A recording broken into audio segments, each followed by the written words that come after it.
안녕하세요. 전진건입니다. 반갑습니다.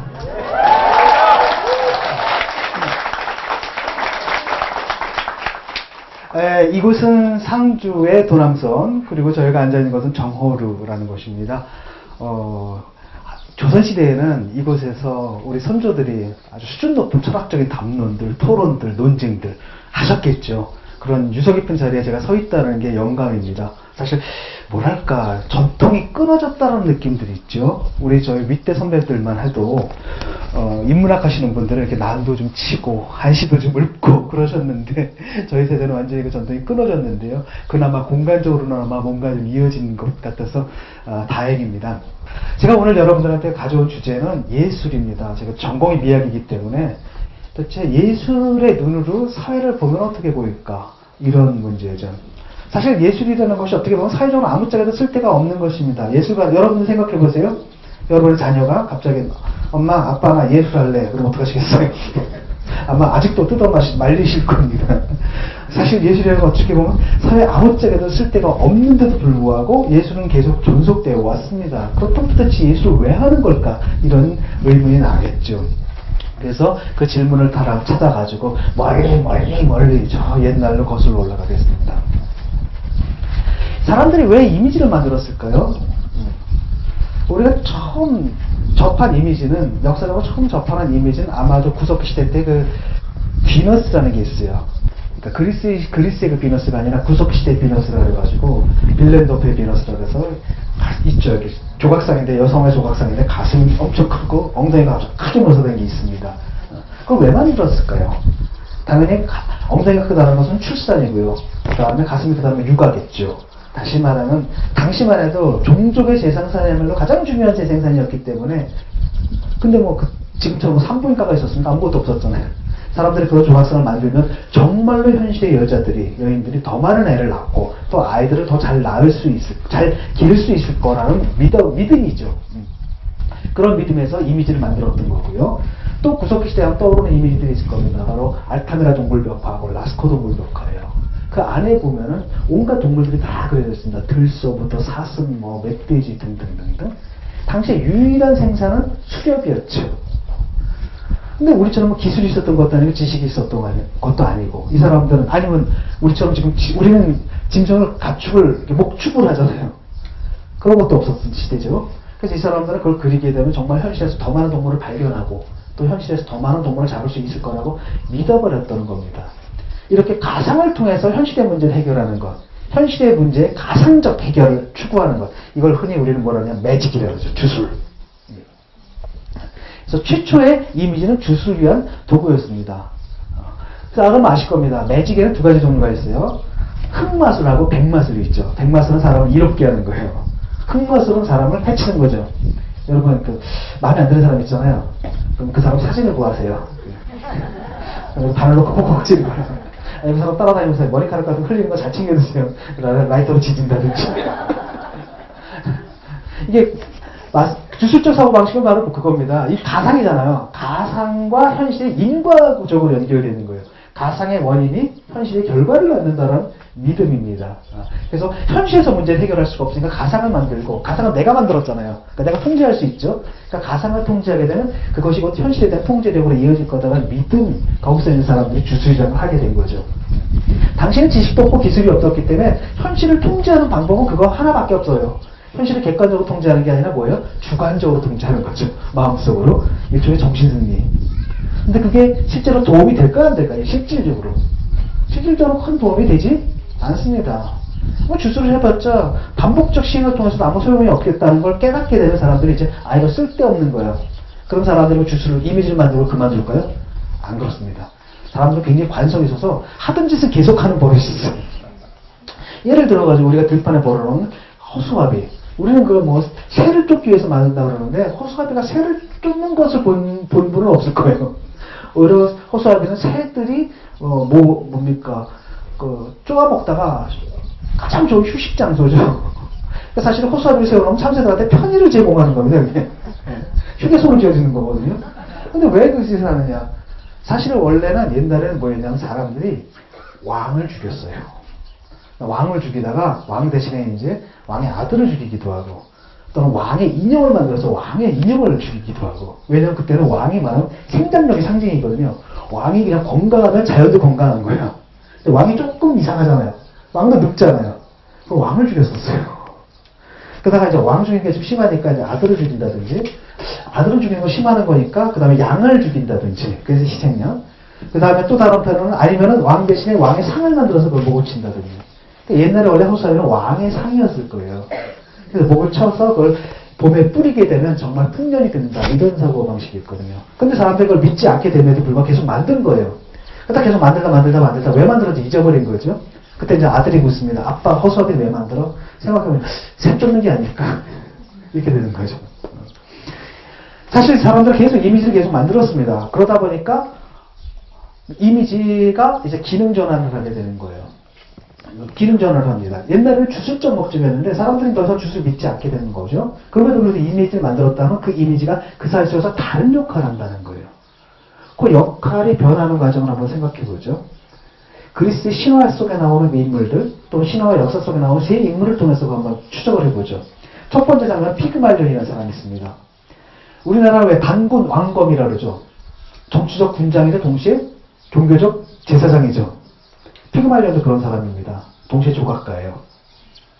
이 사람이 세상 여자들한테 실망을 합니다. 왜? 제가 딱 보니까 처녀가 하나도 없는 거야. 처녀가 키는 남자가 옛날부터 있었습니다. 그래서 이 사람이 이제 어떻게 했냐면, 아니, 그럼 내가 만들지 않아요. 그래서 조각상, 상하고 조각상을 만들고, 얼마나 예쁘게 만들었든지, 그 조각상하고 사랑에 빠져버려요. 그래서 하루 종일 하는 일이 그 조각상 끌어와서 뽀뽀하고 포옹하고 이러는 겁니다. 그리고 또, 시간 나면 비너스 신전에 가가지고 신한테 비는 거죠. 저한테 이것과 똑같이 생긴 여자를 하나 좀 달라고. 오비디우스의 메타모포즈에, 그 변신 이야기에 보면 그 장면이 나옵니다. 신이 응답을 해요. 근데 그 신전에 펴놓았던 그 불 있죠. 불이 뱀의 혀처럼 3번 날름 네 기도에 신이 응답했다는 얘기겠죠.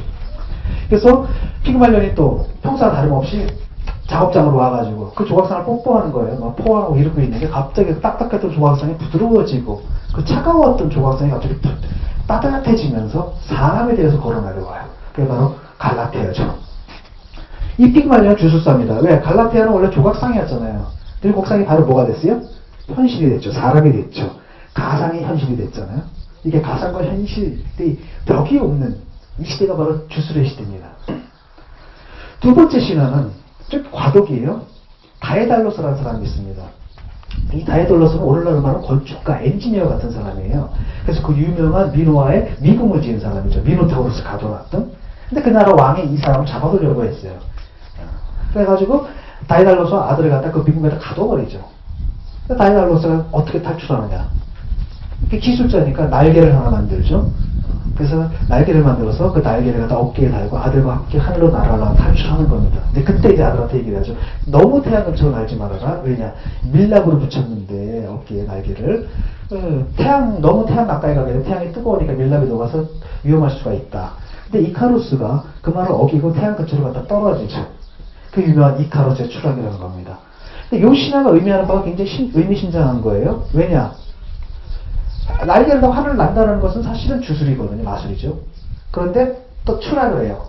그것을 의미하는 건 더 이상 마술이 통하는 시대가 아니다라는 거죠. 이제 지났다는 거예요. 이게 이제 과도기입니다. 그래서 세 번째 유형의 이제 이미지 제작자가 등장합니다. 그건 누구냐면 제옥시스라는 사람이에요. 아주 뛰어난 화가입니다. 근데 당대 라이벌이 있어요. 요즘에 그 래퍼들이 랩 배틀 하잖아요. 옛날에 그림 배틀을 합니다. 그래서 파라시오스랑 딱 붙은 거예요. 누가 그림을 잘 그리는지 한번 내기를 한번 해보자. 그래서 먼저 그 파라시오스를 갖다 제옥시스가 끌고 자기 아틀리에에 들어갑니다.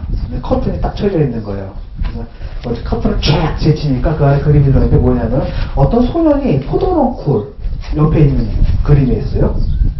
근데 그걸 그림을 딱 공개하는 순간 갑자기 하늘을 날듯 새들이 막 날아와가지고 쪼아먹으려고 포도를 덤벼들었다는 겁니다. 우리나라도 비슷한 거 있죠. 왜? 솔고가 소나무를 이렇게 새들이 날아가잖아요. 전 세계에 그 비슷한 전설들이 굉장히 많아요. 그랬던 겁니다. 그러니까 제옥시스가 얘기하냐 나오죠. 야, 봤지? 내 그림이 이 정도야. 근데 이제 자네 그림을 좀 보여주게 했더니 그래? 따라와. 그래서 파라시오스가 이제 제옥시스를 자기 아틀리에로 데려갑니다. 따뜻하게 들어가니까 이제 커튼이 탁 쳐져 있는 거예요. 제옥시스가 뭐 하나 빨리 저 커튼을 한번 제쳐보게. 그랬더니 하루실 씨가 씩 웃음하는 말이에요. 사실은 그 커튼이 내가 그린 그림이 있어요. 제육스가 졌다.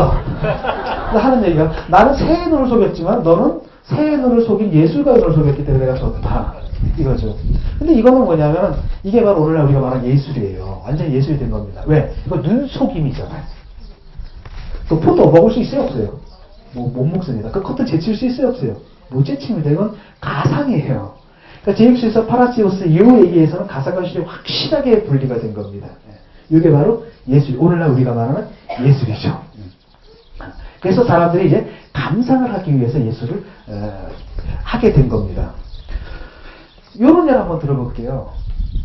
그러니까 18세기, 17세기에 이제 막 18세기 그때쯤 이제 백인들이 아메리카 대륙으로 막 건너갈 때 있잖아요. 미국이라는 나라가 세워지기 전에.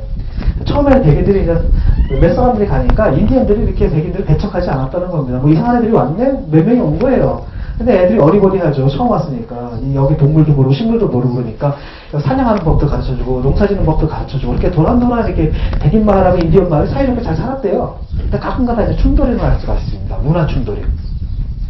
어느 날 갑자기 인디언 부족이 쳐들어온 거예요. 백인 마을로. 막 항해를 왔습니다. 뭐냐 그랬더니 어떤 백인 청년이 매일 들판에 가가지고 그 스케치북에다가 버펄러를 스케치를 했거든요. 이게 화가 난 겁니다. 인디언들이 와가지고. 당신들이 자꾸 그림을 그려가니까 들판에 버펄러가 사라지지 않느냐. 이렇게 얘기를 하는 거예요. 이게 이제 똑같은 버펄러의 그림이지만 의미가 다른 거예요. 인디언들한테는 뭡니까? 인과관계가 있어요. 이걸 그리게 되면 줄어드는 거잖아요. 그러니까 가상과 현실이 인과관계로 연결되어 있는 거예요. 그게 주술이에요.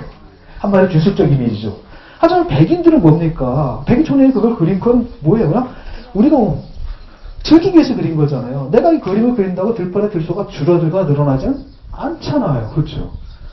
그래서 그거 바로 뭐냐? 오늘날 우리가 말하는 주술이 아니라 바로 뭐? 예술이라는 거예요. 감상하기 위해서 그랬다는 거예요. 이래가지고 이제 예술이라는 게 탄생하고 과거의 그 이미지라는 것은 주술적인 기능을 했다면 이제 오늘날 이 이미지라는 것은 오늘날 우리가 말하는 이제 예술적 기능을 하게 되는 거죠. 그래서 사실은 둘이 나눠지는 거예요. 원래는 피그말리온인데 피그말리온 이미지를 만드는 사람이었죠. 근데 피그말리온으로부터 두 사람이 뻗어나가는 겁니다. 한 사람은 그냥 다이달로스. 이 사람은 오늘날 우리가 말하는 기술자예요. 또 한 사람은 제옥시스. 이 사람은 오늘날 우리가 말하는 뭡니까? 예술가죠. 그러니까 제옥시스가 만드는 가상을 만드는 거예요. 다이달로스는 가상을 만드는 사람이 현실에서 현실의 문제를 주술적으로 해결하는 게 아니라 과학적으로 기술적으로 해결하는 사람들이에요. 진짜로. 그래서 우리는 이제 한편으로는 기술이 지배하는, 기술로 현실을 지배하는 사람들. 그 다음 또 다른 한편은 그런 기술적 현실이 아니라 약간 허구 있죠. 여러분들 일하다가 쉴 때는 어디로 가요? 뭐 그런 걸 가거나 또는 뭐 합니까? 영화를 보죠. 그때는 딴 세계로 가는 거잖아요. 소설을 읽죠. 딴 세계로 가고 젊은이들 같은 경우는 뭐예요? 게임하죠. 이런 것도 사실은 현실이 아닌 어떤 가상의 세계로 들어가는 거잖아요. 그래서 현실과 가상이 딱 나눠져가지고 이 현실의 세계를 기술자들이 지배하는, 기술적으로 지배하는 시대. 이쪽은 가상은 예술가들이 지배하는. 이렇게 이제 나눠집니다. 그래서 그런 시대에 그럼 예술은 어떤 기능을 하냐? 여러분들 왜 소설을 읽고 왜 영화를 보고 왜 시를 읽어요? 왜 그림을 봅니까? 애매모호하죠. 뭔가 이유가 있을 것 같은데 참 딱 말하려면 참 힘들어요. 그럽니다. 보통 이제 우리가 평소에 보통 예술의 효용에 대해서 크게 네 가지로 얘기를 합니다. 사람들이 예술을 왜 즐기느냐? 하나는 지각적인 거예요. 영어로는 perceptual이라고 합니다. 예술가들은 감각이 달라요. 우리 감각이죠, 오감. 예술가는 굉장히 예민한 사람들이에요. 예술 작품을 보게 되면 우리는 그걸 통해 가지고 우리의 감각 세계를 발달시킬 수가 있습니다. 디자이너들 있잖아요. 색상표가 있는데 우리는 그냥 녹색이잖아요. 이분들 색상표를 갖고 다니는데 쭉 보니까 녹색이 몇백 가지예요. 그 중에서 한 세 개 골라내는 겁니다. 근데 어떤 걸 고르냐에 따라서 느낌이 확 달라지잖아요. 그런 거죠. 그다음 화가들이 있는데 옛날에 제가 어떤 화가랑 같이 술을 먹었거든요. 근데 우리랑 좀 달라요, 이분들은. 왜냐면 안절부절을 못해, 술 먹으면서. 술잔을 여기다 놨다가 숟가락 여기다 놨다가. 여기 자기 마음에 드는 배치가 나올 때까지 계속 이러고 있습니다. 뭔지 아시겠죠? 그게 이제 이른바 컴포지션, 구성하는 거죠. 그런 분들 그런 분들이에요. 하는 이유가 뭐냐면 예술을 통해서 우리는 뭡니까? 지각에 훈련하는 겁니다. 약간 인상파, 뭐 피카소, 뭐 큐비즘 이걸 보면서 세계를 갖다 굉장히 감각적으로 다양하고 아주 세분해서 볼 수 있는 이런 훈련을 하게 되는 거죠. 두 번째는 이모셔널 효과죠. 이모셔널 효과. 여러분들 아마 그거 많이 느끼실 겁니다. 왜 드라마를 봐요? 왜 영화를 봅니까? 마지막에 여러분 카타르시스 느끼죠. 그러니까 아리스토텔레스가 아주 옛날부터 그런 얘기를 했습니다. 공포와 연민의 감정을 불러일으킨다면 카타르시스를 해난다. 이런 얘기를 했었죠. 그러니까 우리가 그 소설이나 시를 보게 되면서 감정, 여러분 정말로 슬픈 일, 인생에서 슬픈 일 겪거나 뭐 실현을 하거나 이럴 때 뭘 들어요? 음악을 듣거나 뭘 읽어요? 시를 읽거나 에세이 같은 거 있죠. 굉장히 위안을 받죠. 그러면서 자기 감정을 순화하고 정화하고 그 다음에 아주 세련되게 뭡니까? 가다듬는 일을 하게 되는 거죠. 그러니까 시 또는 소설, 영화 이런 문학작품을 많이 접한 사람들은 자기 감정을 훨씬 더 세련되게 가다듬을 수 있고 또한 세련되게 표현할 수도 있고 아주 격정 같은 것들을 아주 적절하게 배출할 수도 있습니다. 그러니까 한번 옛날 한번 생각해보세요. 옛날에 판소리 같은 거 보면은 여러분 여기 석편제 영화 기억나세요? 네. 거기서 뭔지 아시겠죠? 이 감정. 그 하한 이런 게 쫙 풀리고 이러는 것들. 바로 인간은 예술작품을 통해 가지고 어떻게 그걸 갖고는 더 이상 사랑할 수 없도록 한 같은 것을 풀어내잖아요. 그래서 이렇게 어떤 정서적인 기능까지를 예술은 합니다. 그리고 보통 여러분들이 예술작품을 읽고 감동을 먹었다는 건 되게 또 정서적 감성일 때가 굉장히 많습니다. 세 번째는 지성적인 측면이 있어요. 인텔렉추얼이라고 그러죠. 인텔렉추얼. 소설을 보거나 영화를 보거나 아니면 미술작품을 보면 사람이 똑똑해져요. 예를 들어서 톨스토이의 전쟁과 평화를 보게 되면 프랑스와 러시아의 전쟁 상황을 잘 알잖아요. 조종래의 태백산맥을 보게 되면 해방전후사가 어땠는지 여러분이 느낌이 오죠. 책으로는 배울 수 없는 어떤 느낌이 올 겁니다. 그 다음에 이제 그 토지 이런 걸 읽게 되면 그 시대의 그 지주계급과 자본가계급과 이 식민지 시대 때 이 어떤 계급변동 같은 것들이 어떤지 이런 걸 잘 알 수가 있었거든요. 특히 리얼리즘 소설을 읽게 되면 어떤 책에서도 볼 수 없는 역사적 진실, 사실을 아주 풍부하게 체험할 수 있게 됩니다. 또 그뿐이 아니죠. 예를 들어가지고 굉장히 예술을 통해 가는 사람은 지적으로 굉장히 날카로워질 수가 있어요. 사회적 비판 이런 것들 아시죠? 예를 들어 우리나라 옛날에 시인들 생각해보세요. 이육사 선생의 시라든지 한용운 선생의 시라든지 수많은 사람들 시 어떤 그 민족의식을 고양한다. 우리의 그 식민지 백성들한테 굉장히 중요한 어떤 의식을 갖다 고양시켜주는 그런 기능들을 했죠.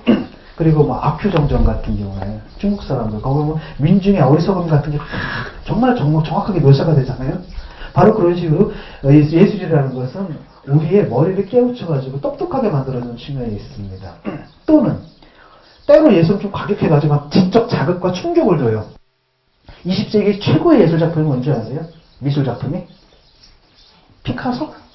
아닙니다. 20세기 최고의 작품은 듀샹이라는 사람의 작품인데요.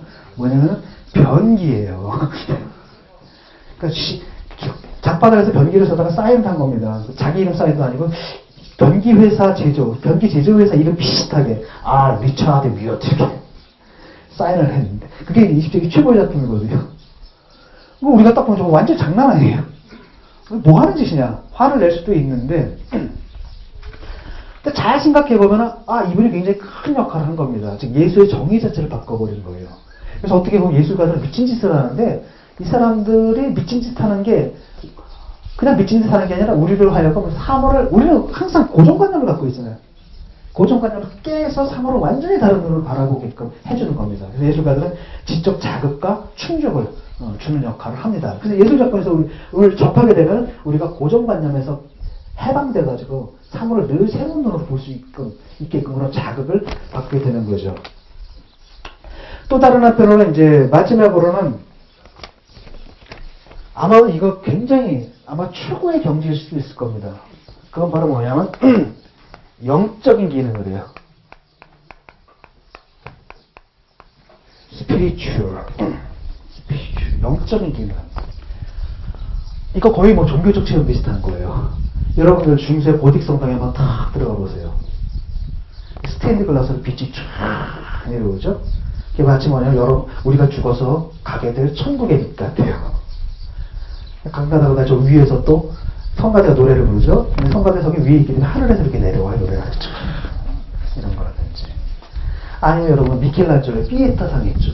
다 예수가, 그 마리아가 자기 죽은 예수야. 다. 이걸 딱 보게 되면 아마 전 세계 모든 어머니들은 아마 굉장히 큰 감동을 받을 겁니다, 그것도. 그 다음에 모차르트의 르퀴엠 같은 거 있죠. 아마 여러분들 들으면 굉장히 영적인 감동을 얻을 겁니다. 그리고 꼭 종교 예술은만이 아니라, 이렇게 사실 우리나라에서는 예컨대 미륵방과 사유상 같은 거 있잖아요. 그저 아름답기만 한 게 아니라 굉장히 숭고한 느낌을 받아요.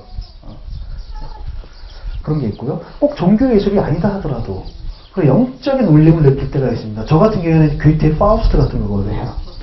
이런 소설을 딱 읽게 되면 파우스트가 악마랑 계약을 하잖아요. 그래서 온갖 뭐 이것도 해보고 저것도 해보고 그 가운데서 굉장히 많은 실수들도 하고 막 이러는 가운데 맨 마지막에 그는 구원받았다는 말이 딱 나오는 순간에 그 대사가 나오는 순간에 악마가 그때 딱 영혼을 채가려고 하거든요. 그때 하나님이 딱 그 말을 하거든요. 그는 심판받은 게 아니라 구원받았다. 그 말을 딱 듣는 순간에 뭐랄까 이게 종교적으로 구원받았다는 느낌이 드는 거 있죠. 왜? 그런 감동들이 있습니다. 이게 바로 이제 예술이 주는 감동이고요. 이 다양한 감동 때문에 우리가 예술을 작품을 찾게 되는 거겠죠. 한마디로 말하면 어떻게 보면 예술은 아무짝에도 쓸 데가 없죠. 실용적으로는 아무짝에도 쓸 데가 없습니다. 그럼에도 불구하고 예술은 우리의 상처를 치유해줘요. 그래서 우리의 불완전한 점들을 다 보강을 해줍니다.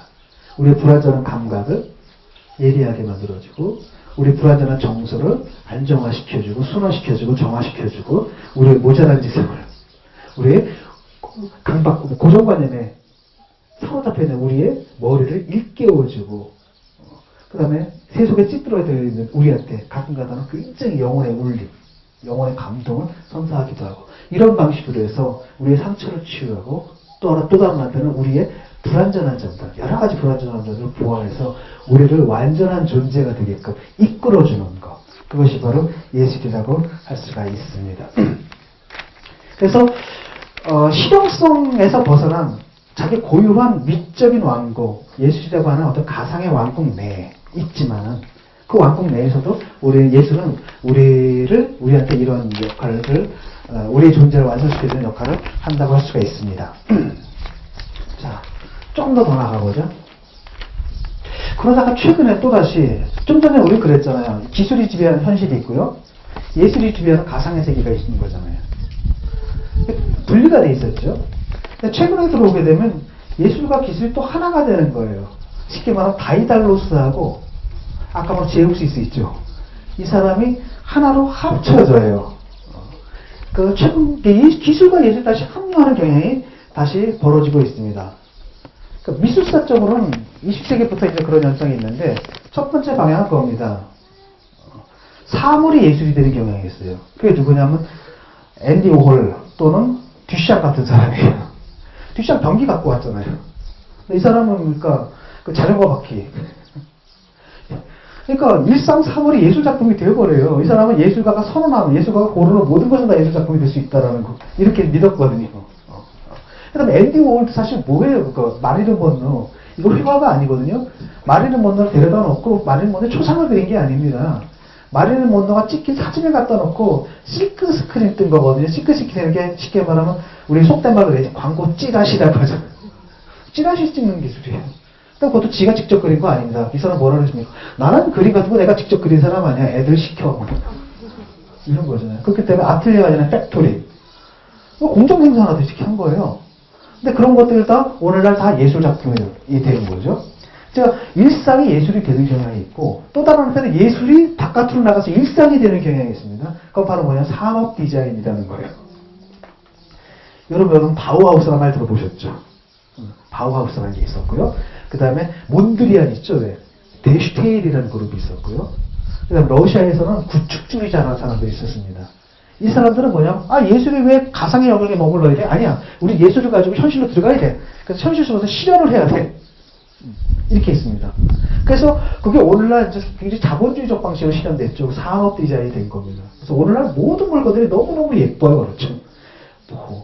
한번 생각해 보세요. 우리나라도 그렇죠. 벌써 디자인이 굉장히 중요하다는 거 아시죠?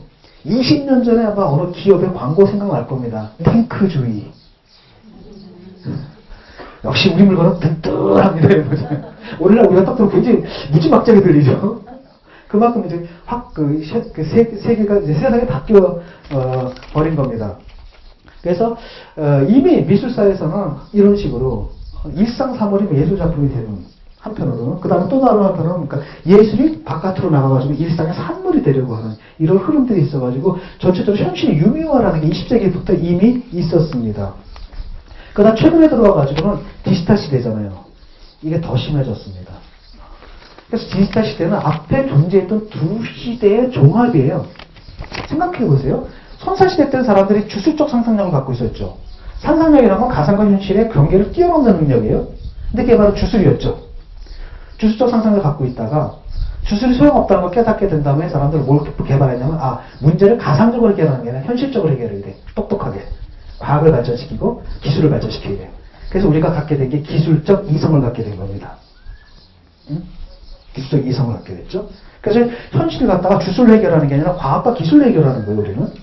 그러니까 디지털 시대에 들어오게 되면 우리는 뭘 갖게 되냐면 기술적 상상력을 갖게 됐어요. 그러니까 가상과 현실 막 뛰어넘는 능력에다가 뭘로 이제 무장을 했냐면 기술로 무장하는 겁니다. 그러니까 선사시대 사람들은 가상을 만들었고 그게 현실이 될 거라고 믿었죠. 또 현실이 되기를 바랬죠. 근데 실제로 현실이 됐어요, 안 됐어요? 안 됐죠, 객관적으로. 우리는 뭐죠? 가상을 딱 만들어 놓잖아요. 그 현실이 됩니다, 객관적으로. 왜? 우리 주술 대신에 뭐가 있어요? 기술이 있기 때문에.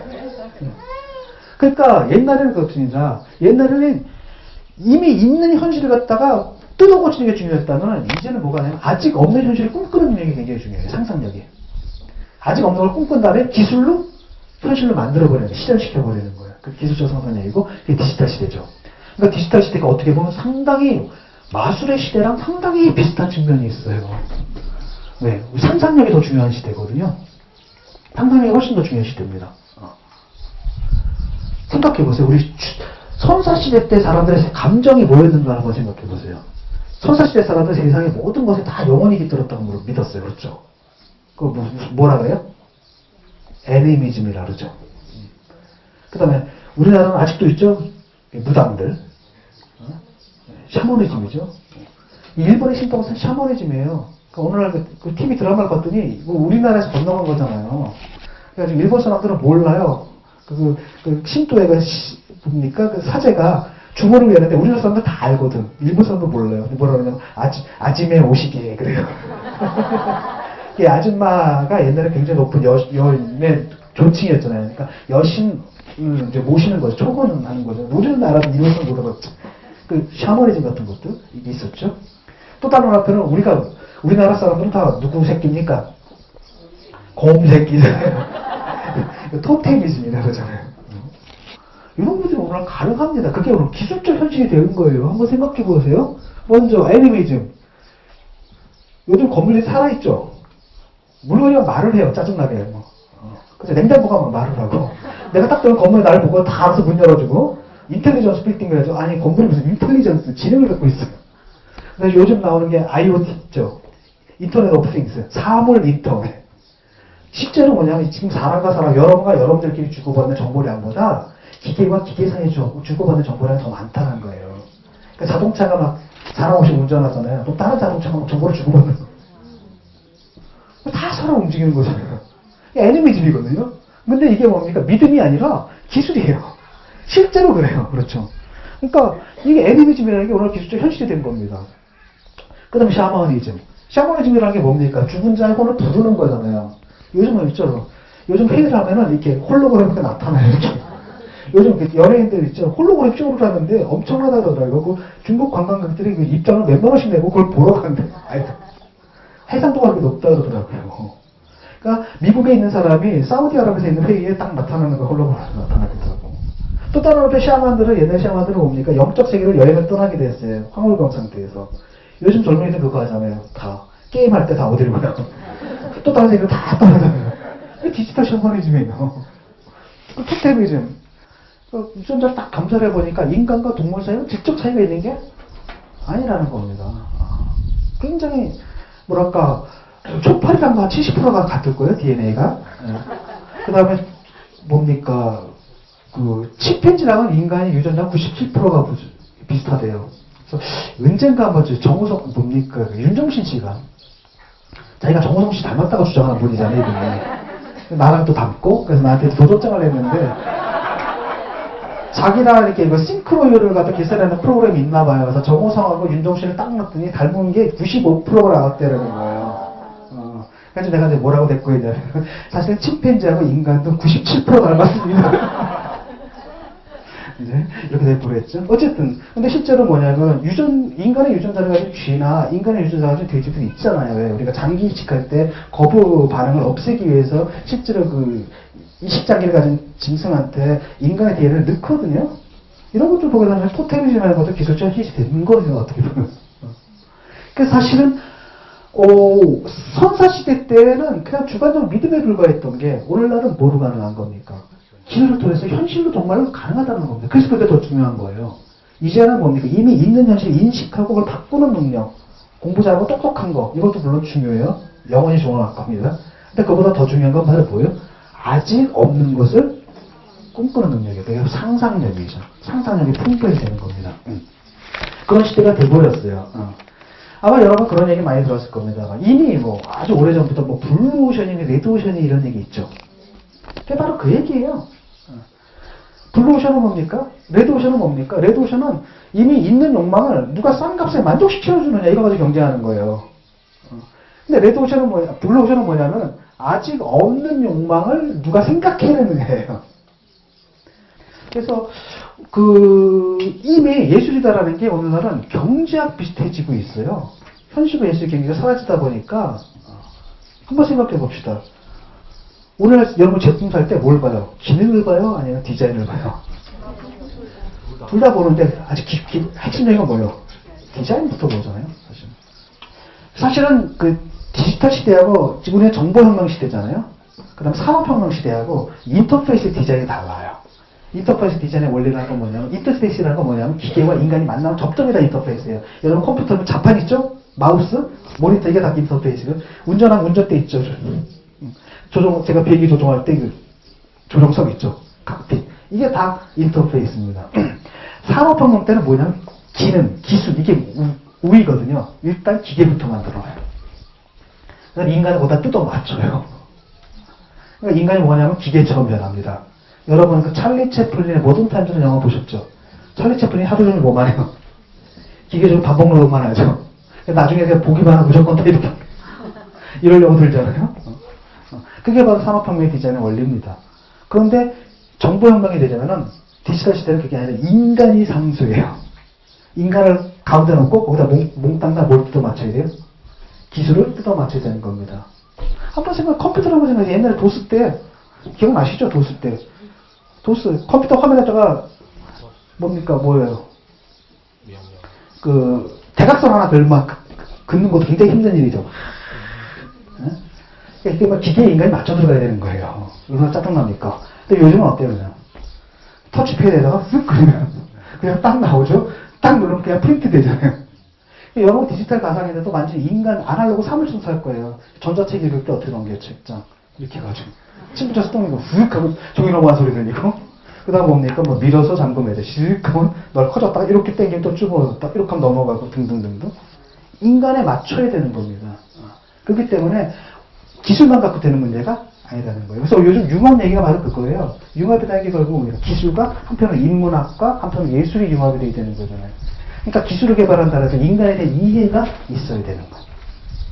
바로 그런데 그 인간에 대한 이해를 가장 잘해온 게 바로 뭡니까? 문학, 예술 이런 거죠. 그래서 요즘은 이제 제품 자체가 그렇게 만들어지는 겁니다. 그 방에 또 다른 앞으로 마케팅도 있어요. 요즘 아마 여러분들 감성 마케팅이라는 말 들어보셨죠? 그겁니다. 옛날에 그랬거든요. 솔직히 말하면 특히 우리나라 사람들한테 그게 중요하죠. 보험사 직원이 왔어요. 여러분한테. 이거는 보험 약관이 이렇고요. 그래가지고 이게 해지가 되면 무슨 조건이가 블라블라블라 이렇게 떠드는 사람하고 딱 오가지고, 어머, 어제 그 아버님, 아드님 기말고사였는데 시험 잘 봤대요? 이러는 거라고. 어디다 사인합니까, 여러분들? 분명하죠? 그러니까 쉽게 말하면 감성에 대한 연구, 이런 것들도 마케팅 과정에서 굉장히 중요해지는 겁니다.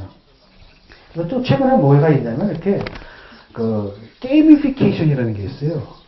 잘 놀아야 돼요. 게이미피케이션이라는 건 뭐냐면, 소비자를 뭐로 만드냐면, 플레이어로 만드는 거예요. 게임의 플레이어로. 그래서 게임을 만들어서, 사람들이 그 물건 때문에 사는 게 아니라 게임이 재밌어서 물건을 사게 만드는. 게이미피케이션이라고 합니다. 이런 것들도, 연극화, 현실의 유희화, 놀이화, 연극화, 가상화라는 거죠. 제가 봤던 가장 재밌는 게이미피케이션 하나는 뭐냐면, 노숙자거든요. 노숙자가 국어를 가는데 바구니를 이렇게 놨습니다. 그 다음에 각 종교의 이름을 붙여놨어요. 위에다 뭐냐면 어느 종교가 노숙자한테 가장 관대할까? 그러니까 기독교, 천주교, 불교, 우신론자를 다 해놨습니다. 이런 것처럼 그러니까 그 게이미피케이션이라는 건 결국 우리가 세계 전체를 갖다 하나의 가상으로 만드는 거잖아요. 이런 방식으로 해서 경제 자체가 이제는 뭡니까? 예술과 결합하게 되는 겁니다. 그래서 저는 가끔 가다가 이제 무슨 얘기를 하냐면은, 미학이야말로 미래의 경제학이다. 미학이야말로 미래의 경제학이다. 이런 말을 합니다. 실제로 그렇게 되고 있어요. 왜? 뭐가 중요한가? 상상력이 더 중요하기 때문에. 그래서 오늘날은 한때는 예술가와 기술자가 이렇게 분리되어 있다면, 오늘날 이게 다시 중첩이 되는 경향이 있습니다. 그래서 예술이 과거처럼 그저 허구양하게 머물러가지고, 아까 우리가 얘기했던, 이것도 물론 굉장히 중요한 역할이지만, 이런 걸 하는데 그치는 게 아니라, 나와가지고 뭘 하게 되냐면, 아예 경제가 되어버려요. 현실이 되어버리고, 우리가 이 살아가는 세계를 조직하는, 만들어나가는 원리가 되어가고 있다는 겁니다. 그 정도로 굉장히 중요한 역할을 하고 있는 거예요. 하지만, 그럼 네 얘기 들어보니까 결국 참, 그러네, 좀. 그렇죠. 예술이 한편은 굉장히 중요한 역할을 하는 것 같잖아요. 근데 결국은 뭐냐면, 네 얘기를 딱 들어보니까 결국 예술이라는 게 자본의 노예가 됐다는 얘기 아니야. 그렇잖아요. 자본의 노예가 됐다는 얘기 아니냐. 이 얘기잖아요. 그러니까 예술이라는 게 옛날에는 딱 현실로부터 딱 독립해가지고 자기 영역을 가지고 현실을 비판할 줄도 알고 막 이랬는데, 지금은 결국은 뭐 기업에 다 들어가가지고 마케팅 원리가 되고 디자인 원리가 되고 무슨 스토리텔링이 어쩌고저쩌고, 이건 사실은 예술의 종말 아니냐. 예술은 현실의 주인이어야 되는데 그게 아니라 현실의 노예가 된 거잖아요. 오히려 이윤 추구하는, 우리의 삶을 비판해야 되는데 오히려 이윤 추구의 도구가 됐고, 그걸 잘했다고 자랑을 하느냐. 반론이 나올 수도 있겠죠. 참 애매모호한 부분이 있어요. 이런 거예요. 예를 들어서 어느 사람이 훌륭한 예술작품을 남겼습니다. 정말 훌륭한 예술작품이에요. 그걸 가지고 뭐냐면 이 자본주의에 찌든 인간들의 속물적 근성을 막 비판한 거예요. 근데 그 사람이 당대는 그 작품이 인정을 못 받았습니다. 왜? 대부분의 사람들이 자본주의도 속물 근성에 찌들어 있었거든요. 후대에 인정을 받았어요. 후대에 인정을 받았습니다. 그래서 그 사람 작품이 다시 평가가 된 거예요. 아무도 또 거들떠 보지 않았는데 그 작품이 200억에 팔렸어요. 그럼 그 200억에 그 작품이 팔린다는 건 그 예술가에 대한 존경일까요? 모욕일까요? 그렇지 않나요? 내버려두고, 야, 그래, 아무도 거들떠 보지 않는 그런 그냥, 이른바, 속된 말로 듣보자 앞으로 남겨놓을까? 아니면, 200억 작가로 만들까? 그거 사실 굉장히 애매모호하죠. 한편 그 사람 다시 평가해주는 것들이 굉장히 존경이 있지만, 결국은 뭐 200억, 300억 이렇게 가치를 부여하는 건 그 사람이 비판하려고 했던 그거잖아요. 그러니까 참 애매모호한 부분이 있습니다. 비슷한 게 우리나라에도 있었어요. 옛날에 우리나라에도 민중미술을 하는 사람들이 있었습니다. 이분들은 뭐냐면 기존의 예술적인 다 지배계급을 위한 거였어요. 돈 많은 사람들, 많이 배운 사람들을 위한 거예요. 우리는 노동자, 농민을 위한 예술을 할 거야. 그래서 했거든요. 근데 그 예술을 누가 사주냐라는 거예요. 아무도 안 사줬죠, 당연히. 80년대 아무도 안 사주고 맨날 철거만 당했어요. 경찰에 철거만 당했죠. 나중에 뒤늦게 갑자기 현대미술관에서 전시회를 연 거예요. 그게 내 컬렉션이 되는데 그걸 누가 사냐면 강남의 아줌마 아저씨들이 사세요. 그럼 이게 참, 이게 뭔가 이게 민중미술이 평가를 받은 거냐? 민중미술이 모독을 당한 거냐? 뭔지 아시겠죠? 그런 느낌이 있습니다, 실제로는. 그래서 오늘날 들어와가지고 예술이 갑자기 기술적 상상력의 이름으로 뭐 경제가 되고, 뭐 현실에 들어와서 실현이 되고, 이런 것들을 보면 쓸데없는, 그저까지만 아무짝에 쓸데없는 예술, 또 쓸데없는 걸 취급받았던 예술에 대해, 예술이 누릴 수 있는 최고의 영예, 있긴 하지만 동시에 보게 되니까 예술이라는 것이, 원래는 아까 그랬죠, 처음에. 예술은 쓸데가 없어야 되잖아요. 그 쓸데가 없어야 되는 게 아니라 쓸데가 있어졌단 말이죠. 쓸데가 있다는 건 결국 뭐냐면 자본의 이윤 추구의 수단이 되어버린다는 그런 측면도 있다라는 겁니다. 그렇다면 우리는 꼭 그렇게 살아야 된다. 그래서 사실은 그 미학이 미래의 경제학이 된다라는 것, 또는 또 다른 말로 하게 되면 상상력이 미래의 경쟁력이 된다. 이런 말은 사실 예술이 현실이 되는 한 가지 방식인 것 같아요. 그것도 저는 나쁘다고 생각하진 않아요. 물론 한계는 있고 문제는 있지만 또 다른 방식이 하나가 있어요. 또 다른 방식이 있는데 그건 뭐냐면 정말로 현실이 예술로부터 영감을 얻는 거예요. 그렇다면 자기 모습을 갖다 예술을 본받아가지고 자기 모습을 바꾸는 겁니다. 그런 경우가 있습니다. 그럼 우리나라가 만약에 우리 사회가 이제 테크놀로지 개발해야 된다면 어떤 테크놀로지 개발해야 될까요? 테크놀로지로 막 자연을 갖다가 막 없애는 방향으로 가야 될까? 아니요, 오히려 자연이 뭘 모방하는 거예요? 뭘 흉내내는 겁니까? 아니, 기술이. 자연을 모방하는 거예요. 아마 여러분 아실 겁니다. 미메틱 테크놀로지라고 했어요. 그건 바로 뭐냐면 자연의 모습을 흉내내는 거예요.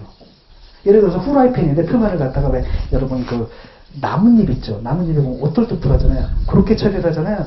그러면 기름을 안 뿌려도 이게 눌어붙질 않아요. 왜? 빗방울 나뭇잎에 뚝 떨어지면 어떻게 됩니까? 퍼지는 게 아니라 어떻게 돼요? 동그랗게 뭉치죠? 그런 거라는 거예요. 그런 방식으로, 그것도 이제 공학이 바로 그런 방식으로 발전하거든요. 옛날에는 그냥 무조건 밀어붙이고 이랬는데, 이제는 그게 아니라, 오히려 기술을 가지고 우리가 인간이 뭡니까? 이 기술을 가지고 자연을 모방해 들어가는 거죠. 그런데 이런 지혜가 사실 우리나라 옛날 건축물이라는 여대 보면 있어요. 이런 걸 가지고 만약에 온다라고 한다면 현실이 예술을 담는 거잖아요. 그럼 훨씬 더 아름답고 훨씬 더 효율적이면서도 훨씬 더 뭐랄까 좋은 사회가 되겠죠. 이런 방식으로 예술이 그러니까 예술이 현실화 되는데 이런 방식도 있다는 겁니다. 아까 같은 그런 방식뿐만이 아니라 그래서 아무리 그런다 치더라도 결국 예술이 현실이 된다 하더라도 예술의 마지막 과정이 결국은 뭐냐면은 우리한테 반성을 하게 만드는 것 같아요. 최종적인 반성을 하게 되잖아. 한번 생각해 보세요. 오케이, 우리가 돈 벌고 뭐 오케이. 사람들 꿈이 있잖아요. 좋은 대학 나와가지고 좋은 직접 취직해가지고 일단은 아파트 평수를 넓혀 나가야죠, 그죠? 그다음 아파트 좋은 동네로 가야 됩니다. 되도록 강남 가다가 그다음에 보니까 자동차 100일이라면 계속 넓혀 나가. 그러다 보니까 죽을 때가 됐어요. 나는 왜 살았나? 이게 쓸만한 인생인가? 인생은 뭔가? 한 번도 생각 안 해봤잖아요? 그러다가 그게 뭐냐라는 거예요. 그게 진짜 행복인가? 예술은 바로 그런 부분에 대한 최종적인 질문을 던지는 게 바로 예술이거든요. 그래서 예술이라는 게 현실에 들어와서 어떤 효용을 발휘하느냐, 그것도 굉장히 중요하지만 그것보다 더 중요한 것은 예술은 역시 현실 위에서 우리가 사는 모습을 한번 크게 돌아보게끔 만들어주는 그런 기능이 있다는 겁니다. 마지막으로 그 예를 한번 들어볼게요. 제가 몇 달 전에 성북동에 어떤 카페를 갔는데 거기 보니까 백석 시인에 관한 얘기가 나왔더라고요. 아시죠? 그 유명한 얘기. 김자양가? 그 옛날에 그 15살 때 시집을 갔는데 너무 가난해가지고 일찍 결혼했는데 남편이 여의고 먹고 살 길이 없어가지고 기방에 들어가죠. 근데 얼굴도 예쁘고 재주가 참 좋아가지고 훌륭한 기생이 되고 심지어 일본까지 갔다 오요. 유학까지 갔던 신여성이 되기도 하고 문학 이른바 문학 기생이에요. 그러다가 이제 백석이라는 시인을 만나죠. 너무나 뜨겁게 사랑하는데 기생 신분이기 때문에 결혼을 할 수가 없었고 한 3년간 하다가 헤어지죠. 그런 가운데 백석은 이제 북한에 남게 되고 영원히. 근데 이분이 그냥 평생 백석을 잊지 못하잖아요. 그 다음에 계속 돈을 모았어요. 그냥 한 1,000억 원대로 알고 있는데 그거 그냥 내놓은 거예요. 그래서 그 법정 스님한테 내놨죠. 길상상가 지으라고. 그거 내놓으면서 한 마디 딱 했는데 그게 나는 너무 멋있더라고요. 내가 평생 모은 이 돈도, 내가 평생 모은 이 돈도 백석의 시 한 구절만도 가치가 없다. 딱 얘기를 하시더라고요. 그 말을 딱 듣는 순간, 와, 시는 백석이 썼지만, 시를 완성한 것은 자야, 김자야. 이분이다. 백석은 시를 썼지만, 김자야, 이분은 뭡니까? 시를 살았다라는 거예요. 정말 중요한 게 바로 이거라는 겁니다. 우리가 정말로 예수에서 배워야 될 것. 예수의 가장 큰 효용이 있다라고 한다면 그 어떤 경제적 효용, 우리를 머리 좋게 하고 뭐 하고 이런 거라기보다는 정말 자기 존재를 완성시키는 거죠, 그때. 라고 할 때 바로 이거야말로 예술의 가장 중요한 사회적 역할이 아닌가 이런 생각을 합니다. 예, 이것으로 제 강연을 마치도록 하겠습니다. 감사합니다.